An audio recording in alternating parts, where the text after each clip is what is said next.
Welcome, night owls, to Tales to Tell, the channel where stories come alive after dark. Here we explore 4 realms of imagination. Terrifying tales to tell for those who crave chills and whispers in the dark. Romantic reads to ravish for hearts that ache, burn and bloom. Fantasy fables to follow for dreamers who walk between worlds.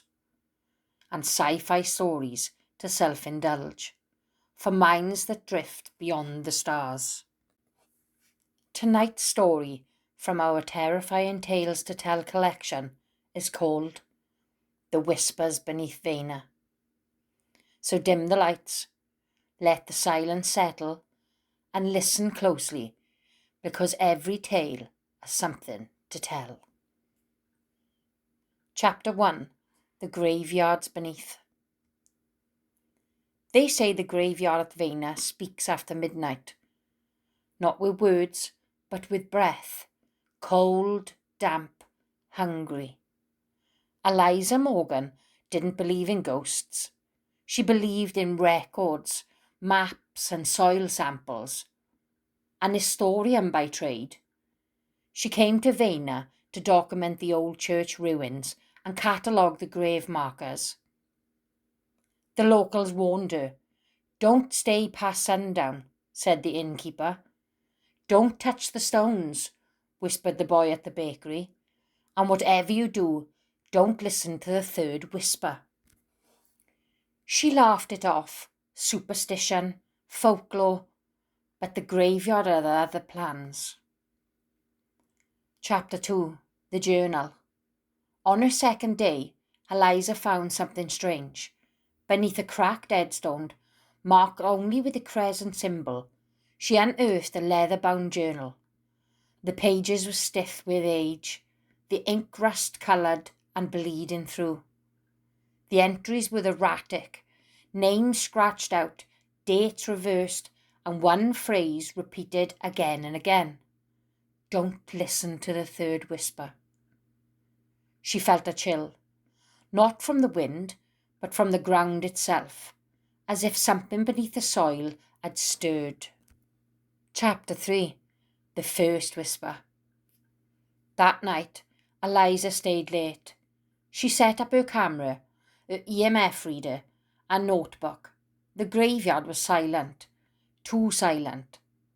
At 3:03 a.m, her recorder picked up a sound, a breath, then a whisper. "Eliza." She froze. No one knew she was there. No one should have known her name. She checked the recorder. Nothing. Just static, but the whisper had been real. She felt it in her bones. Chapter 4. The Second Whisper. The next night, she returned. Against her better judgment, she needed answers. At 3:03 a.m, the second whisper came. "Come closer." She did, slowly, step by step, towards the crescent-marked grave. The journal pulsed in her bag. The ink bled fresh. Her EMF reader spiked. The air grew thick, and then silence. Chapter 5. The Third Whisper. Eliza should have left, should have packed up and gone, but curiosity is a cruel master. At 3:03 a.m, the third whisper came. "You're not alone." The ground trembled, the headstones groaned, and from the soil hands emerged, pale, root-wrapped, grasping. She ran, but the graveyard followed. Every mirror, every puddle, every silence. Chapter 6. The Return. Back in her flat, Eliza tried to forget. She burned the journal, deleted the footage, but the whispers didn't stop. They came in dreams, in phone calls with no one there, in the hum of her refrigerator. She returned to Vaynor one last time, to bury the journal, to seal the grave. But the graveyard was waiting, and this time it whispered her name with love. Chapter 7. The New Entry. The innkeeper found her car, empty. The graveyard was undisturbed, except for one thing: a new journal, fresh leather, fresh ink. Inside, one phrase repeated: "Don't listen to the third whisper," and beneath it, a new name: yours. The Collector of Stillness. Chapter 1. The Empty House. On the edge of Merrow's Hollow stood a house no one entered, not because it was haunted, because it was too quiet. No birds sang near it, no wind touched it. Even footsteps faded when you approached. Locals called it the Still House, and they warned, if you hear nothing, run.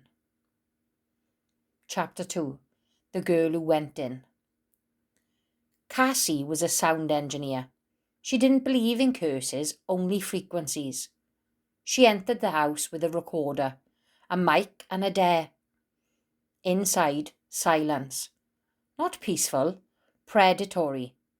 She whispered, "Hello," and the silence answered by swallowing her voice. Chapter 3. The Collector. In the basement, she found shelves, jars, each labelled with a name, each sealed with wax. Inside, silence, bottled and preserved. A journal lay nearby. "I collected what people leave behind," it read. "Their last breath, their final word. Their quiet." Cassie's name was already on a jar, empty and waiting. Chapter 4. The Escape. She ran, but the house ran with her. Her footsteps didn't echo, her screams didn't carry. She reached the edge of the property and sound returned. Birds and the wind and her own sobs. She smashed her recorder, burned her notes, but silence followed. Chapter 5. The Final Broadcast. Cassie went live one last time. A podcast. A warning to others. She played the recording from the house. It was blank, but listeners reported strange things. Headphones going dead, rooms growing cold, their own names whispering in the static. Cassie vanished, but her jar remains on the shelf in the still house. And that was tonight's tale. Whether it chilled your spine, stirred your heart, sparked your imagination, or bent your reality, thank you for listening. This is Tales to Tell, where stories never sleep. If you enjoyed this journey, don't forget to like, subscribe, and share with fellow night owls. Until next time, keep your lantern lit, your journal open, and your signal strong, because the next tale is already watching.